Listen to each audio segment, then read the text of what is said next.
Okay, it's 6 o'clock. We're starting our December board meeting, so let's start with the Pledge of Allegiance. I pledge allegiance to the flag of the United States of America and to the republic for which it stands, one nation, under God, indivisible, with liberty and justice for all. Now a moment of silence, please.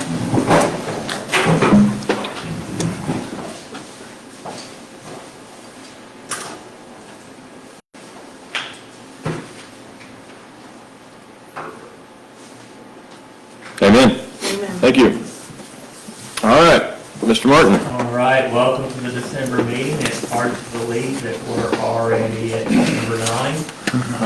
And we only have a couple of weeks of school, and we hope everyone has a great holiday. But we've got, 8 days of instruction left, so we're going to make sure that those count. First up on the agenda is our consent agenda, financial report, and board minutes. Are there any questions with that? Okay. With that, I'd like to make the recommendation to approve the consent agenda, financial report, and board minutes of the regular board meeting held on November 18th, 2024. All right, we have a recommendation. We have a motion. I'll make a motion. Mindy, second. I'll second. Ryan, all in favor? None opposed.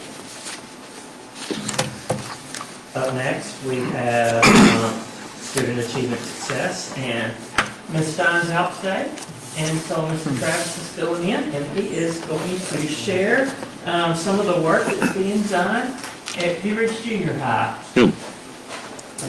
I'll give you just a second. Thank you, guys. I appreciate the opportunity. Where do I need to stand? Doesn't matter. What I'm going to do is go over each one of our campus goals for this year, and each one of these goals comes with some talking points about how we're working each day to make sure we're working toward those goals throughout the year. And you can see the first one is improve student achievement, and those talking points are listed there. We'll go through each slide. If someone could bump me to the next slide. Thank you. Okay. Improving student achievement. Our learning targets and success criteria are posted in 82% of walkthroughs. That's not only, I think, Ms. Stein and I doing our walkthroughs, but also our district teams that are coming through doing walkthroughs. So that's some data feedback on that. All fall direct observations are complete, so we've both completed all of our fall observations of the teachers in our building. We're seeing a success in our planning, our instructional strategies, classroom management, and engagement. And then we've got MAP testing coming up this week. Actually, the next 4 days in our building, we'll be doing MAP 2 as part of our finals in English and math the next 4 days. So hoping to see some improvement in our math scores there. Will you come up with one more time, please? Yes, sir. The second goal on our campus improvement plan is to focus on our curriculum and content. And I think this is a weekly, if not daily, adjustments to our essential standards and instructional plans are being made as we go through our PLT teams and our weekly meetings. And then our PLT agendas are focused on teaching and learning.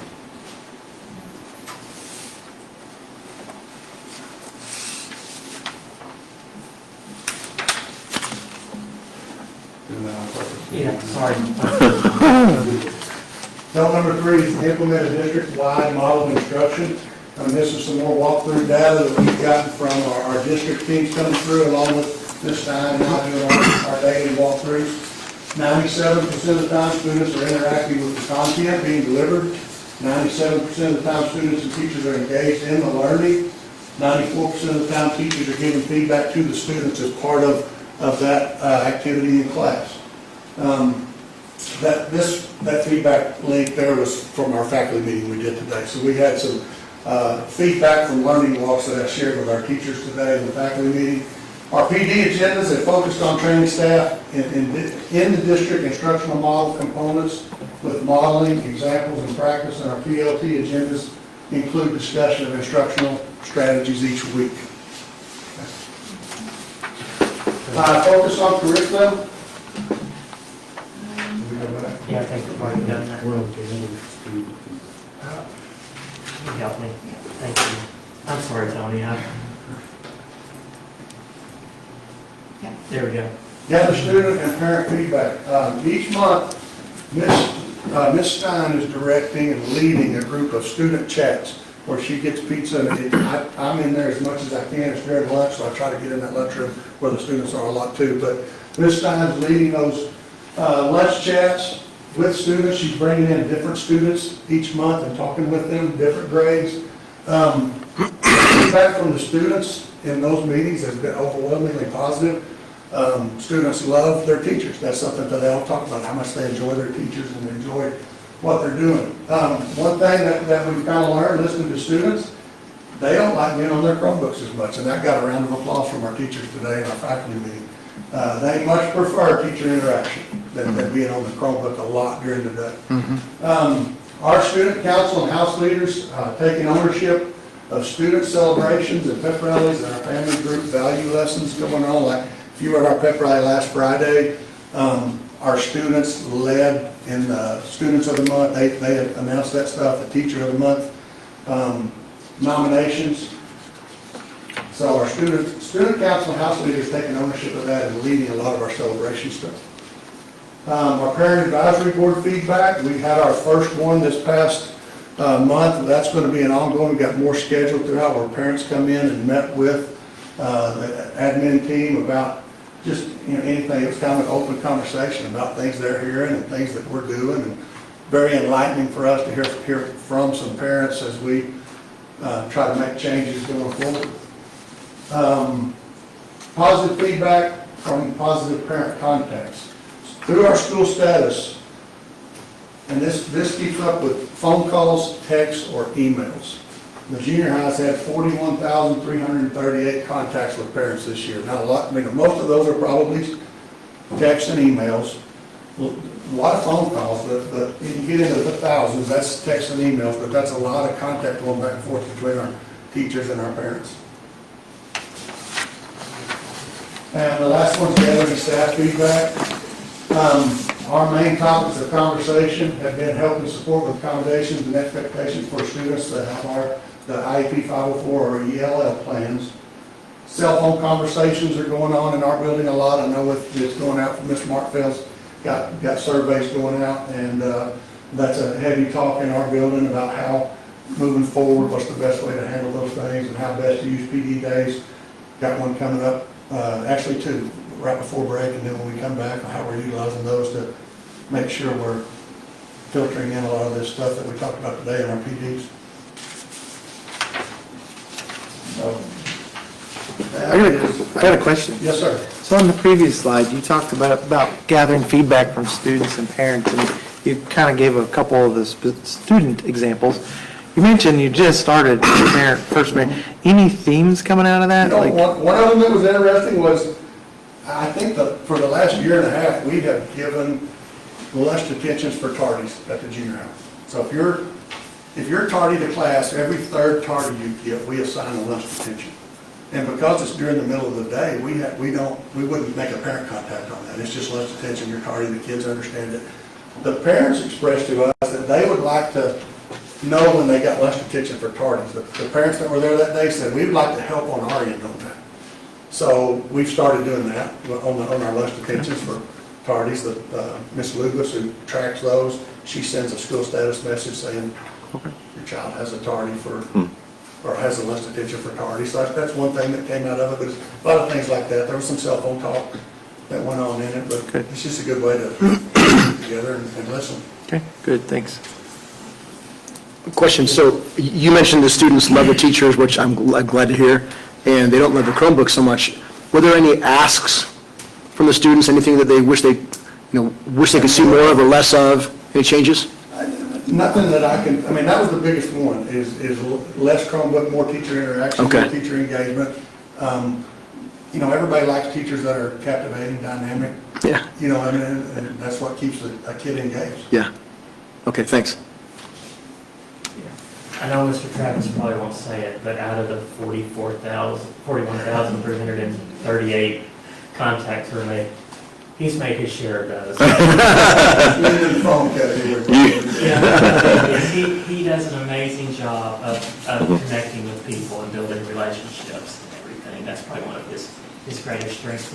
I really appreciate the work Mr. Travis is doing and all of our faculty and staff at the junior high. That is I won't say a trying age for students and for parents alike and everything. You know, we've got kids that are, especially if it's someone's first child going through, they're no longer an elementary student or a middle school student, and they don't have full driving privileges and everything, and growing up's hard. So they do an amazing job of helping kids grow and supporting the families with that as well. Thank you, Tony. All right, up next, we have, thank you, board-to-board transfers, and this is the first time in, I think, a year and a half we have none, but I'm still legally required to have it on the agenda, so it's there. Up next, we have, the next two items are our request to purchase items through a grant. A year or so ago, we received a school safety grant. The state dispersed about $50 million to districts. Well, not everybody spent all their money, and so about $11 million came back. And so we were able to get approved for about $200,000 in, specifically in door hardware, two-way communication equipment, which is like handheld radios and intercom systems, and fencing. We have a couple of items that go above the bid, that go into the bid threshold, so we're bringing those to your attention. And this is in addition to the school safety grant money that you're hearing talked about right now in the media and everything. They've set aside another $50 million to go out for, and we'll be going through that as well. But this isn't part of that. They had $11 million left over, and we were more than happy to oblige them and asking for some money. So our first one is door hardware, and I know that sounds a little, it's doorknobs. And what we have is at our high school, right now you can in our schools, you can open up the door with a key from that outside, and it remains unlocked. This will be kind of like a key that you have to a closet or whatnot, where you can always get out from the inside, but you have to have a key to every time to get in from the outside. It does away with, having to make sure the door is locked. If the door is closed, it is locked to the outside. So we're able to do that. Our lowest bid was Weshy, which we were pleased with because that's who we use for probably 90% of our buildings and everything. So that came in the amount of $31,734. Are there any questions? No. Okay. With that, I'd like to make a recommendation to approve the purchase of door hardware from Weshy in the amount of $31,734. All right, we have a recommendation. Do we have a motion? I'll motion. Motion by Eric. Second? I'll second. Second by Mindy. All in favor? None opposed. Our next item is handheld radios. We're continuing to upgrade our existing radios and expand our ability to have two-way communication, not only in the classroom, but outside at events and all that. What this will do, just to ring 40 radios? 50 radios to allow us to expand and everything.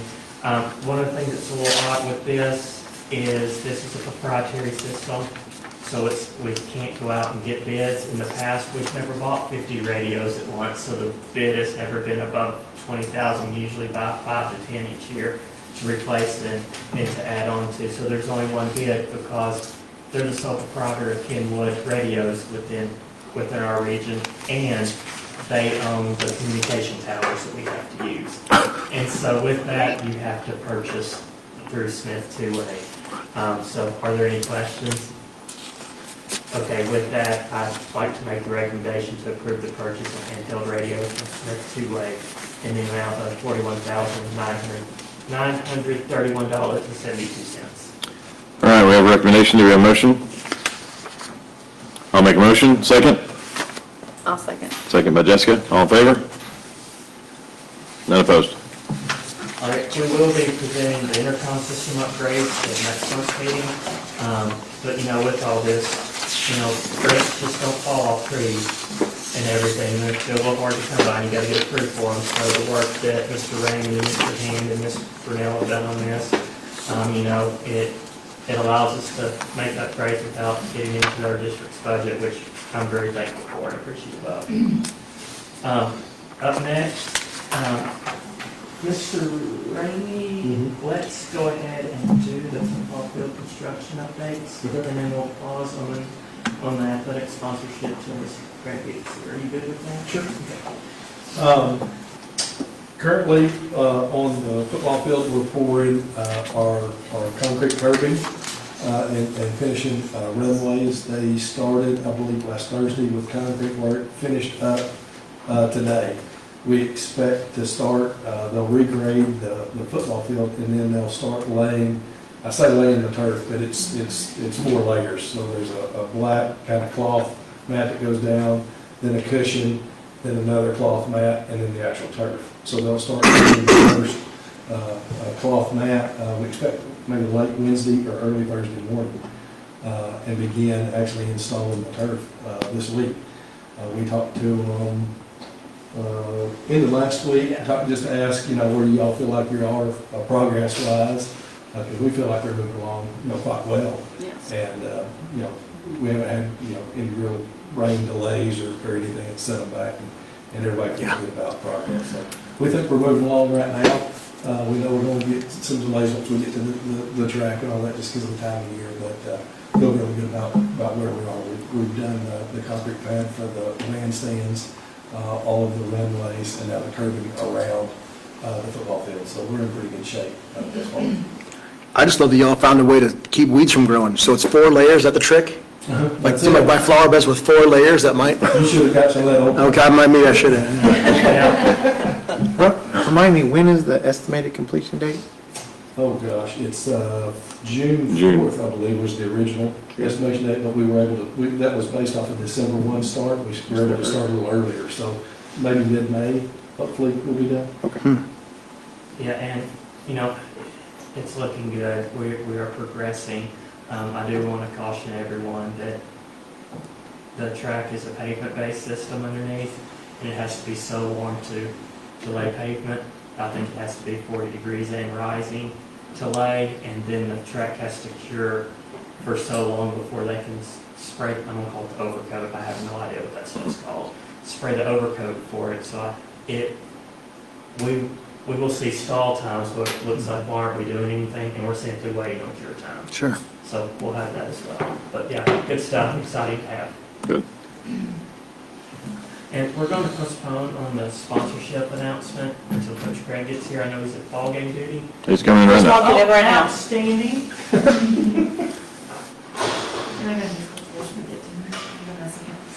Yeah. Right on time, sir. Timing. All right, hey, Coach, we're going to do school choice, and then we'll roll back to you, okay? We'll take a second. Or maybe a second. This is our final reading of our school choice policies. Last month, we gave them to you, specifically 4.5, and there's 6 of them in total. We talked a little bit about some of the major changes that are coming. First, the definition of capacity. The current definition is at 90%. The new definition changes to whatever the maximum student-teacher ratio is allowed by class, program, grade level, and things like that. And the definition means we'll have to accept students from school choice unless we are at the maximum capacity in a grade level or program or whatever we would categorize it by. And then the application process is the next thing that's changing. Beginning January 1 through May 1, parents can petition for school choice, and the district has 15 days to tell them whether we can accept them or reject them.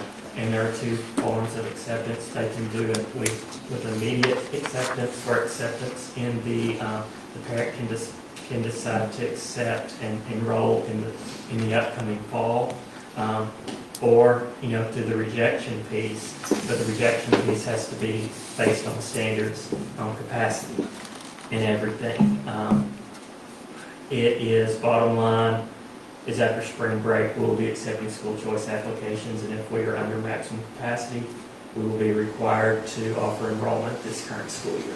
One of my concerns with this as a growing district is, for example, let's say we have 200 spots in second grade, and we're at 198 right now.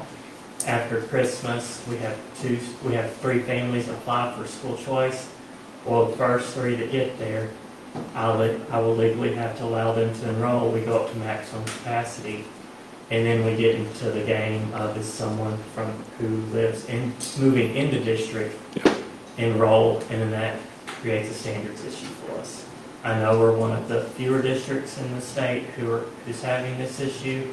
Not all districts are, but it's something that we're going to have to work with. Yeah. Any questions? And when it comes to the higher grades, like, is it core classes that we have to have capacity in, or all? Like, or it just be one class? Well, that's where you get into, if a program is full and they're wanting to enroll in that program, they may be able to enroll in the district but not enroll in that program because the program's at capacity. Yes, ma'am, it's a little trickier at the high school level. It's very easy to make the example at the second grade level because it's a 25-to-1 maximum ratio. Our high school teachers, Ms. Haber, please correct me. They're at 150 max ratio for the day, and we can't have more than 30 kids in a classroom at a time as well. So most of our teachers, they teach six sections with 1 prep. So 150 divided by 6 is at 30. No. So a lot of times they're not at maximum capacity in a classroom, but at the same time, they're still at their 150 cap. Does that make sense? And So- so I was just gonna say how that, that, yes, ma'am, high school takes a little bit more diving into. It's not as cut and dry as elementary levels. but how does that affect our capacity for, let's say we get to our maximum capacity in school choice where everybody has to come in, everybody's there, but how are our classrooms doing? Or are we going to need to Well, add it's not additional based- school? It's not based off of classroom, like the number of classrooms you have, it's based off the amount of staff that you Yeah, have. okay. So, for example, our first grade hallway has 11 classrooms in it. That is a capacity for 275 first graders if we maxed out each classroom. Right now, we have 8 first grade classrooms, first grade teachers. That means we have a capacity based on this definition of 200. So it's more of a hiring. Yes, ma'am. And the issue of hiring, well, to be honest with you, it's very difficult to, let's get right down to it with high school. It's very difficult to hire science, math, or subject areas at the high school level. It's even more difficult to hire that in The middle of the school year. January, February, and those time frames. So yes, ma'am. I'm a little concerned. It is very concerning. Yes, ma'am. We're a small school, and I don't know how we're going to be able to take on this capacity in this new. Yes, ma'am. Again, the thing that concerns me is, we're not at capacity. We're not maxed out the standards anywhere, but we have some areas where we're 95, 96% capacity. And in the past, we've been, we're not allowing school choice or board-to-board transfers. And this is just for January through May. You would think school choice would happen year-round, but it doesn't. It's just for January to May. June through December is still board-to-board transfer. So you do have some flexibility from June through December to make decisions at a local level, to make a more informed decision at the local level. I was trying to be nice about it. It does give us a little bit of a Yes, ma'am. norm. But my main concern is the growth that we could experience right after Christmas break. And this new policy, it was written or read by attorneys, it's within the Yes, ma'am. Arkansas This is- policy? This is Okay, straight from Arkansas School Board Perfect. Association. We've been in contact with Mr. Lucas Harder there okay, and everything, and it's- perfect. It's, ma'am, it's the policy. I get it. And this is the final reading, or are we approving it today? We're approving. Approving it Yep. It today. needs to be in effect by January 1. I got, that's what I was, The resolution that's on there, it has the school year on there, so when y'all approve this, you'll be approving the capacity resolution that we will only reject people under certain. yeah, so the capacity definition changes. Whereas before, it was space and head count. It was Yes, sir. space and head count, and now it's, capacity is defined by cohort. Okay, so space is not a part of the, No, sir. Equation anymore. It's the number of staff that you have. Okay. It's actual FTE load. and this was learners. Part of learners. Part of learners. Yes, sir. Okay, I think it was, last year before, we had a couple that we were able to, well, not able to, but we didn't take on. Right. But had these rules been in effect back then, we would have Yes, taken them sir. on. And what we've been doing for transfers is, there's, y'all approved some, and Yeah. we've put some on waiting list. We've had some on waiting list that have been able to come in and everything. Sure. And it gives us the opportunity to adjust for it as we need. With this, it's 15 days. Yeah, you gotta go. To accept or reject, and then they have 10 that, the 15 days is to accept or reject, then they have 10 school days, which is 14 days basically on most weeks, to tell us whether they're coming or not coming. But if they're coming, are they coming right now, within the 10-day window, or are they postponing their enrollment until the fall? Yeah. So, I'm assuming if it's a rejection, then there's some process too for proving yes, that. sir. Yes, sir. If they are rejected by me, it does not come to you. It goes to Little Rock, to the state board. And to be honest with you, unless I can prove that. They're gonna override your end. Yes, sir. Yeah. We'll create Yeah. if we reject them, right now it'd be due to capacity. So we'll create a provisional rejection. It'll go, and then July 1st, I believe it is, they get a final rejection. Sure. Okay, all right.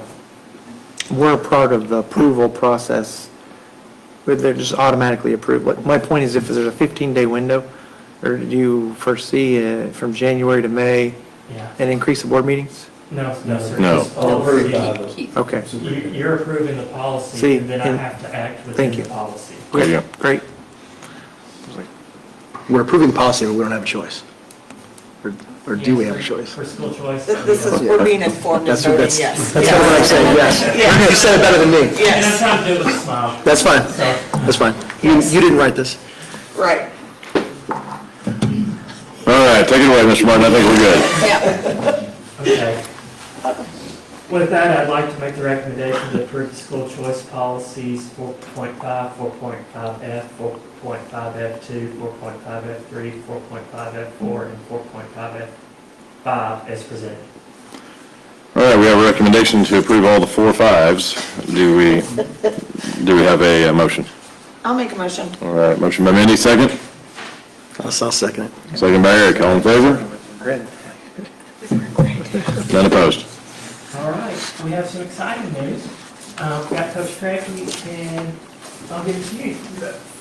I'll give you the abbreviated version real quick. I know you guys want to get out of here. Thank you again for hiring me in March, because there was a lot to do. One of those things was advertising. We had a need to expand our advertising program and also redo a lot of the stuff around our buildings with advertising. I got a chance to meet Alan Cotner. This is Alan Cotner, from Buick, GMC, McCarty Daniel, the specific group that we're working with. Also Todd McPherson, the GM, and then Elizabeth Schultz, CFO. Marketing director. Marketing director, yeah. So I've been working closely with them since roughly end of July, early August. We had a couple of giveaways. You guys saw the car. We've had them on our scoreboard. We've played commercials. You've seen them on our social media posts. We're currently live streaming their ad too as well, so we're doing a lot with them. We just signed a contract to put their logo on the field. That will yield a 10-year deal for $175,000, which will put into our department $17,500 per year, which will help supplement our programs across the board. And along with the others, that's just going to be a great benefit for us. So we're excited. Alan, did you want to say anything? No, I'm just excited to be part of the Pea Ridge community. It's a growing small town that's going to be a much bigger town.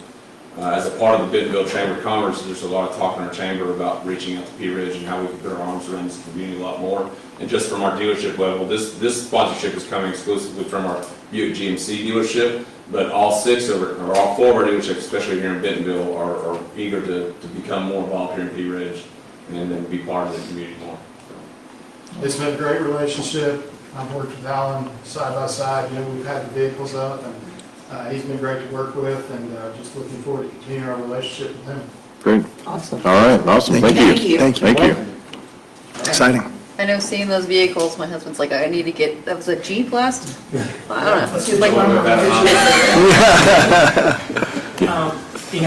For Coach Craig, we did challenge him to work on generating revenue for our programs. It's no secret that our football team plays 5A and our non-football sports play a blend of 4 or 5A.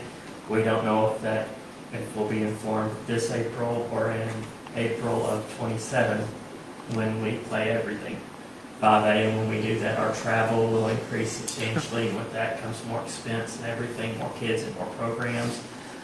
We're going to bring adding a sports program to you in next board meeting. So we're excited about that and everything. But with growing programs, growing kids comes the need to generate more revenue. So Mr. Craig has done or Coach Craig has done an outstanding job leading our program. Great. Awesome. Great job. thank you. Yeah, it's exciting. Thank you. Ms. Dot, next, I have personnel. We're good. Okay. I'd like to make a recommendation that we accept the resignation of Kristen Evans and Herman Trujillo with regret. Okay, we have a recommendation. Do we have a motion? I make a motion? Motion by Ryan, second. I'll second. Second by Jessica. All in favor? None opposed. Up next, we have employment. I'd like to make the recommendation that we offer employment to Kathy Elmore, Shelby McGar, David Desjardins, Moses Salinas, Portia Paul, Ashley Slocum, and Kirk Teitel. All right, we have a recommendation. We have a motion. I'll motion. No, Eric got it. I'll second. All in favor? None opposed. And lastly, I'd like to make the recommendation that we approve the transfer of Miss Amber Leatherwood from intermediate instructional aid to middle school instructional aid. Okay, recommendation. Do we have a motion? Make a motion? Motion Ryan, second. I'll second. Second Mindy. All in favor? None opposed. Mr. Dodd? Mandy. I make a motion to adjourn. All right, we got a second? I'll second. Second by Jessica. All in favor? Here we go. Thank you. Can I get a name in? Guys. Tony?